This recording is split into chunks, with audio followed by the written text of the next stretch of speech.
So good evening, everyone, and thank you for joining us again for another exciting edition of our Kaizen book review. As we're all aware, we started a new book about 3 weeks ago, and we started with the book Think and Grow Rich by Napoleon Hill. We have done 2 sessions so far. The first session was around the introduction to the book, and that focused on the power of thought too, as well. So that was done. Last week, we also did a second edition of, or the first chapter. Though we also observed from the different versions of the book, soft, hard copy, that the power of thought was tagged as the first chapter of the book, while desire was tagged at the second chapter. But what is clear is one of the principles of getting rich is the first one is desire, which was done last week, and the second one is faith. And it's going to be done by Moses Richard. And I will plead with everyone to pay rapt attention. And after his presentation, we'll open the floor for comments and sharing your insight as well. Thank you so much, everyone. Moses, over to you. Thank you.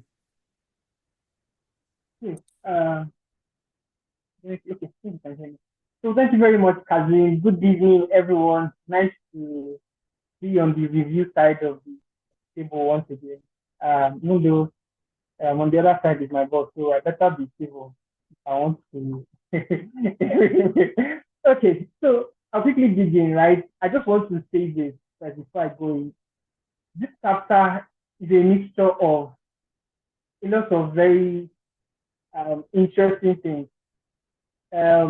Spiritual, physical, mental. There's a lot of, at some point, we went to the Quran and the Bible and all of that, and then went back to business at the end. So, you pardon me, I will be a little bit fast, but then if you also want to add, you can add, right? At the end. So, first things first, yeah? What I want to say is, this chapter just blew me away, right? It just made me realize that, permit me to use the word, everything that I want and that I need is already available for me, right? It is already manifesting, right? So all my prayers, all the prayers I can ask for, they've already been answered. The difference between me and the difference between who I am right now or my present self and the manifestation of those answered prayers is just my faith. That's the simple connection, right? The drive or what takes me to wherever it is that I'm going to, attainment of riches in this case, right? Think I'm going with, right? Is my faith, right? That's the summary.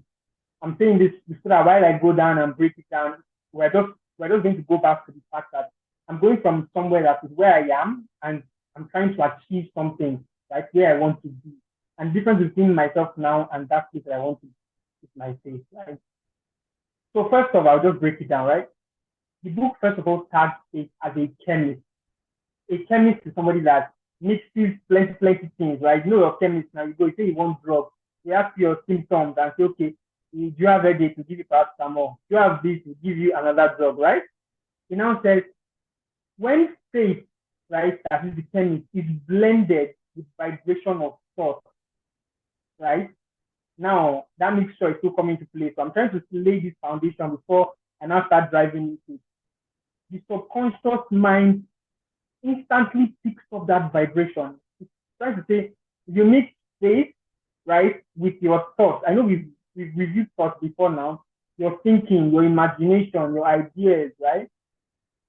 So basically, if you think about something and you add faith to that thought that you're thinking about, your subconscious mind automatically picks it up, even without your realization, right? And picks up that vibration and translates it to a spiritual equivalent. Now, this part is the part that the bit, you need to go a bit deeper on, essentially, right? And then it transmits it to the infinite intelligence, as in the case of prayer.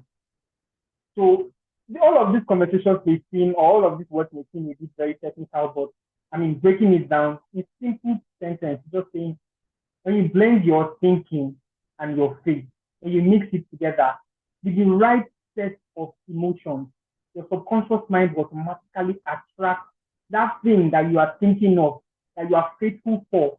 Your subconscious mind will automatically be attracting that thing to you through a method of like causing you to move closer by motivating you to take action towards that thing that you are thinking about, that you are believing in, that you are praying for, right?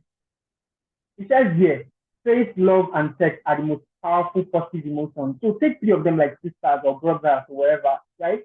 Typically, where you have love, there is found to be faith, right? You have love in something means that you care about that thing, you're interested in that thing, you want that thing to progress. So it means that there's bound to be faith in that thing. And when those three are blended together, they come with the most powerful force of vibration. And when you now add in thinking, for instance, when you're thinking, when you're having faith, you are typically have a base thought in your mind that you're having faith. So thought is like the first primary school that you have to go to be able to think, right? And then when you now start to think and your mind has come to, okay, I want to do this. Yeah, imagine it in your head. I want to be this. I want to have so amount of money by so time. I want to be a lawyer by so time. I want to make it in this business. I want to earn a certain amount of money in this my business or in this my profession. I want to work so hard to get promoted in 2 years in this company. Those are specifics that you thought about, right? At the point they're just thoughts. But this chapter is telling you that those thoughts with faith and some other positive emotions attached to faith, you get this vibration, this energy, this push to work towards that thing that you want, right? So that's just the summary. I'll need to scroll fast because I know that 20 minutes is typically not enough for me to really go deep into this. But I mean, let me just see how far I can move. So with that summary, right, it says that an infinite intelligence. Let's take infinite intelligence as a concept where all the answers to your prayers are already provided. So it's an intelligence space that says whatever it is that you want to achieve is already achieved. You just need to have that faith that it is already achieved, and you will see yourself gravitating towards that reality that is in your thoughts. You will see yourself gradually moving towards that thing that you are thinking is not possible, or you were thinking at first that it's just a thought, rather. By the time you add faith to it, you see yourself gradually gravitating towards that. Now, Napoleon finally takes us to the next stage when he says, how do you develop your faith? Trying to monitor how fast I move. How do you develop your faith? Simply put, through the principle of autosuggestion. Now, the principle of autosuggestion says that faith can be induced by mere repeated instructions or affirmations to your subconscious mind, right? It means that, okay, I think, let me break it down like this. If you don't have faith, how do you have faith? Because you have said that I need faith with my thoughts to achieve something. But if I don't have faith, then how do I have faith? Because that faith in itself, I need it, right? Right. So I need to have that faith already for me to be able to add it to my thoughts, to be able to motivate myself towards where I'm going to. And now Napoleon is suggesting that you need to reaffirm that you have faith already for you to have faith. I don't know if I'm just trying to make this make sense, right?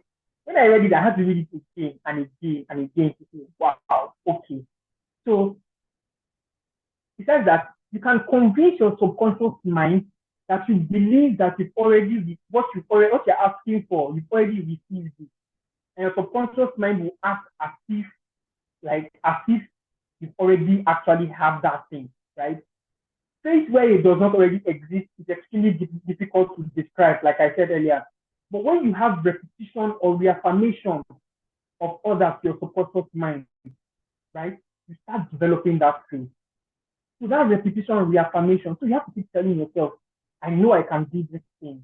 I know I have faith that I can achieve this thing. I know I have consistently waking up and repeating that thing to yourself is what you need to develop that faith that you need to gravitate towards that point that you were aiming for. Now, when people first come into contact with, I'm just, now this is the scenario that Napoleon raised, because when he was like defending this position, and which I strongly align with, right? Normally, when people first come in contact with crime, they say, this thing is criminal, it's not possible, I hate it, or this should not be used like this, or this. When you gradually leave them in contact, or when they remain in contact with crime, a part of them starts to justify that thing, or start to see it as maybe there may be a reason for this, or there may be a reason for that. And then gradually they begin to get accustomed to it. They begin to say, maybe it's not that bad, actually. They have their reasons. So we don't judge. Let's leave it to them. It's not that bad. And before you know it, with constant being open or being exposed to crime, they begin to embrace it and see it as normal. I want to bring this back to our own reality, right? And I want to use a particular key term that everybody is. Okay, I'm not too audible. Oh, okay. Just give me a second. Let me see. I can hear you, Moses. Very audible. Oh, somebody said sound is not too audible. Yes, I can hear you. Okay, thank you. So let me use a term that is typically very close to what we know. The word corruption. Let me put it like that in our modern day reality. Right? People say corruption is bad. It's the root of all of the problems that we have in this country. But if you notice and if you pay attention, it has started to become like a normal conversation in everyday Nigerian reality. People don't even see it as, in fact, they start to use different words to justify it. That's the way it is. That's Nigeria for you. Now something like that. If you don't do it, you will say, yeah. You know, there are different types of ways. That's the thing. Very soon, like play. Permit me to use that word. People are beginning to just adjust to it, and everybody's saying, it's normal. That's nice Nigeria life. If you don't do it, you stay there for long. Don't do it. If you don't find a corner way or a very shortcut way to do things, that means you are not sharp, you are not smart, you are dull. You know, all of those things are beginning to normalize to our reality. This is not the case. So it's all of these things that Napoleon is saying that is gradually manifesting, right? Your subconscious mind gives you what you think that you reaffirm the most to yourself. Whether you like it or not, that thing is like a two-edged sword, right? Just see your subconscious mind as like a gateway, a pathway, right? It can either, whatever you say to it, it's what it will manifest to you. And it's as simple as that. And that's where Napoleon is now saying, when you are passing something to your subconscious mind, be intentional about what you are passing. Use faith to manifest positivity to your subconscious mind so that in turn it can bring that positivity to reality for you. I don't know if I've been able to like simplify this because it's a lot of, let me say, technical words mixed together, right? So when you build deep and you break it down, you realize that, wow, this is actually true. Whatever it is that I reinforce in my thoughts and in my emotions is what I pass down to my subconscious mind to say, hey, and it's like garbage in, garbage out.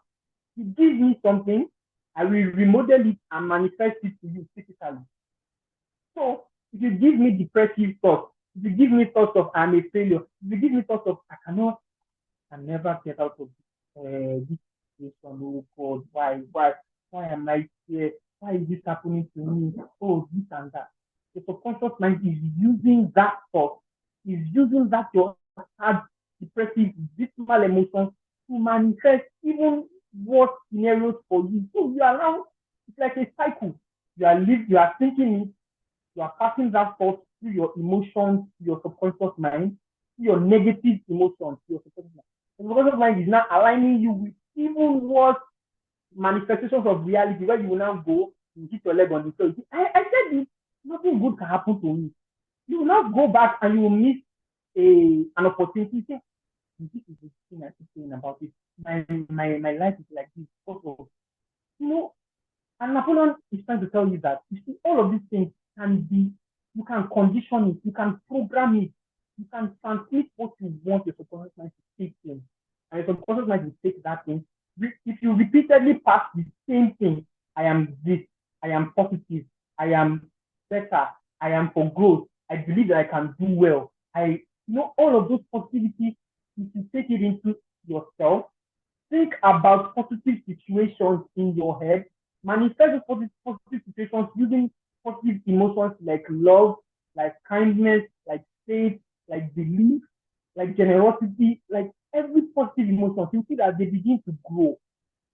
It's like a plant. You put in a seed, you keep watering it, keep adding fertilizer, you keep adding brightness by your smiles, by your actions, by your thoughts, you keep trying to avoid all of those negativity and focusing repeatedly on those positive things. And you gradually start seeing the positive side of life and you start seeing positive things happening to you because as you're smiling to people, people are smiling back. As you're being kind to people, people are being kind to you. As you're generous to people, somebody noting your name somewhere. This generous boy, something I have to do something good for him. And see that's how life manifests. Because by the time you are generous and you have all of this positivity around you, surrounding you, you begin to see those generosity. People start to recognize it and they start to want to do it back to you. And that's what we're saying that your subconscious mind gravitates you towards your most dominant thought. Towards your most dominant thought. And those dominant thoughts, they don't just come out dominant. They come out dominant because small, you've been adding positive thoughts, positive actions, reinforcing it, also suggesting to yourself with positivity. And so you begin to build, like building blocks, you begin to build. And before you know it, the subconscious mind starts to transmit all of those positive thoughts and faith into something that manifests physically. And that's how we see it generally, right? You see a positive person in the office. Before you know it, that positive person that is driven, that is positive, that smiles, that has faith, that knows that things can work if you work hard, if you push, if you do the right thing the right way. You see that person being suggested for promotion. You see that person being suggested for training that will better their life. You see that person when a better job open somewhere, somebody say, I remember that my friend that used to smile, that is really generous, that does work, that works hard, that is giving his all. They suggest that person. And you see the way the person goes is consistent with that person's belief, thoughts, and attitudes because they are positive. So it's saying take the state of mind which may be induced by auto suggestions. Whatever you suggest to your subconscious through positive emotions, through positive thoughts that you are wrapping positive emotions, is what will get you to motivate yourself to become that thing in reality. Now, the first is the starting point of affirmation of all riches. It's the basis for all miracles. And even the Bible says, if you have faith as tiny as a mustard seed, pardon me for those that are Christians, I'm going to use that. You can move mountains. And that is literal. And this book sort of this passage or this chapter made me now really understand the meaning of. I got like a deeper eureka moment with that particular sentence in the book, right? It says we will believe it to be true, whatever it is that we think, and our dominant thoughts occupy in our mind. Thoughts which are mixed with any of the feelings or emotions constitute a magnetic force that attracts other similar thoughts, right? It's like a fertile soil. You plant, it continues to grow. Human mind is constantly attracting vibrations. You are constantly attracting different things. As you go out every day, you can choose to either reinforce positivity or negativity as you're experiencing things. Somebody does something negative to you. Instead of using the experience to reinforce your negative things, your negative feelings or emotions, negative thoughts, instead, you turn it around. You also suggest to your mind something positive. You take something positive out of the situation and reinforce your positive attitude. And that sort of starts to build the vibration in your dominant thought as positive. No matter what anybody does to you, you can take that, flip it into a positive emotion, and reinforce your subconscious that even though this is this, I'm going to take the positive side of this and reinforce it and take the feedback and work on it. And that's how life works. And before you start manifesting these things that you think that they were just thought in your head, they will probably you're not sure how you could go about them. Through the repetition of thought, you commit it into memory, you repeat it out loud, those positive things, and you see it coming out to others. So I'll just take a few minutes. It gives us a self-confidence formula, right? Napoleon says that for you to even be able to do all of these things, you have to have self-confidence, you have to have the belief in yourself so that you can now take this formula and implement this thought, emotions, subconscious mind, reality. So subconscious mind gravitates you to action and motivates you to do actions and now bring those things to reality. So for you to even go through this process, you have to have the confidence to believe that you can go through that process. You have to even wake up and say to yourself, I know I can manifest whatever I think in my head through my faith, passing it to my subconscious mind and bringing it to reality. But that self-confidence is needed, and it gives us a formula. Six formula. I'm just going to read through it. That first, you must say to yourself, I know that I have the ability to achieve the object of my definite purpose in life. I demand of myself persistent, continuous action towards its attainment. And I here am promised to render such action, right? You demand yourself to continue to persist on that action, and you're going to follow it up with action towards that. Second, I realize that the dominant thoughts of my mind will eventually reproduce themselves outward in physical action. Gradually, and because of that, I will concentrate my thoughts for 30 minutes daily upon the task of the thinking of the person I intend to become. So every day, the second rule is saying, or the second rule of the formula is saying, every day, concentrate 30 minutes of your time up and think of the person you want to become and create a clear mental picture of that person. Think of the goal you want to achieve. Create a clear mental picture of that goal. Think of the amount of money you want to have by so time. Create a clear mental picture of the kind of person that has that kind of amount of money. Right? Think of whatever it is you want to do and create that clear mental picture and keep reinforcing that until it becomes your dominant thought. Thirdly, through the principle of autosuggestions and desire that I persist to hold my mind. Those quickly wrap up now. I persist to hold my mind and will eventually seek expression. I will devote 10 minutes daily to demanding of myself, development of self-confidence, to believe in myself. Fourth, I've clearly written down a definition of the definite chief aim in life, and I will never stop trying until I have developed sufficient self-confidence for its attainment. I fully realize the fifth rule to the formula is no wealth or position can long endure until built upon truth and justice. So just saying that you have to build whatever it is that you are waiting for, build it upon positive values like truth, self, justice, faith. Six, I will sign my name on this formula and commit it to memory. You always remember it, you always repeat it, you always think it, you always put it into action until I am self-reliant and a successful person. I want to just land with this. All impulses of thought have a tendency to close themselves in their physical environment. And your subconscious mind is like a chemical laboratory that takes your thoughts, mixes it up with your emotions, and starts to gravitate towards your physical reality. So I think I'll just drop here. I know that my time is up, but I'll give up. I think I'll give the mic to Kazim and everyone else that wants to contribute. I can stay on here for like over an hour discussing this stuff. Let me just leave it here. I think it would be nice to get people's opinion as well. It was a fantastic week for me, honestly. And I can't wait to hear your thoughts on this. All right. Thank you so much, Moses, for that passionate and fantastic review. I think some of our listeners complained about the quality of the audio. But I think I was able to hear him, but I think maybe I also want to check Moses from your end to be sure that the quality of the audio is fine. Okay, so I want to thank Moses for this review. In 1 minute, I'll just say that this book is very philosophical, very, very, very philosophical. And when I say it's philosophical, it means that it uses some very complex analogy to pass the message. And it's also working on our psyche to understand complex reasoning across different domains.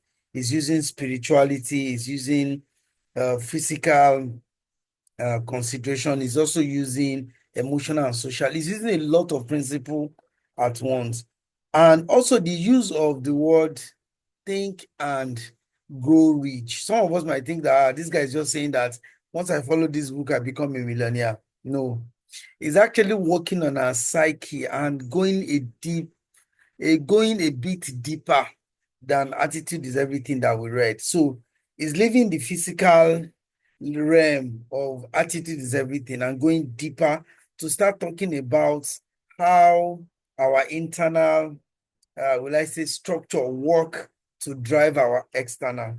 So Moses has told us about faith. Basically, what this chapter is telling us is that we all need to believe. And once you believe, you can get it done. So it started with the word desire. Desire whatever you want. And we're talking about riches because that is the title of the book. But the truth is, it's a general principle we can use everywhere. So he has told us you need to desire anything you want. You want to desire to be rich, you want to desire to be happy, you want to desire to make your marriage work, you want to desire to make your work enjoyable. The next thing is faith, which is I am confident that I can get what I desire. So that's the next phase. And then the third one, I think, is auto suggestion.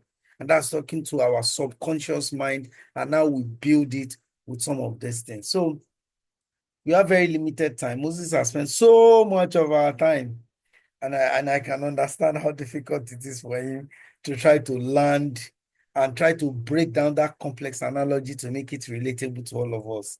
So we have about 2 minutes. We'll open the floor. If you have any comment, feel free to raise your hand and then we'll meet your mic.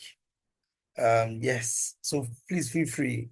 The book is a very interesting one, but it's not a book you just read once and crack it. You need to go over and over and struggle to get the content. Shambobo, over to you. Okay, good evening, everyone. Can you all hear me? Yes, I can hear you clearly. Okay, I think thanks to the presenter. The one thing that I might need to add is that from in the book we are being told that we might not be able to appreciate the meaning of having faith until we must have gone through the 13 principles of this book. So we should not be scared that what are they saying in this chapter? Hey, he has told us that we will not appreciate it until after we have learned all the 13 principles in this class, number one. Then number two, the issue of repetition. I can do this thing. The faith will always pour out to say, yes, this I can do it. We work by it. By the time we keep on saying it on a daily basis, it increases our confidence that indeed we can actually achieve what we desire to achieve. So because of time, I think he has said it all, but let me just add these two things to it. Thank you. Thank you, Shambobo. We have 1 minute to go. If you have anything to add, please feel free to raise your hand. Okay.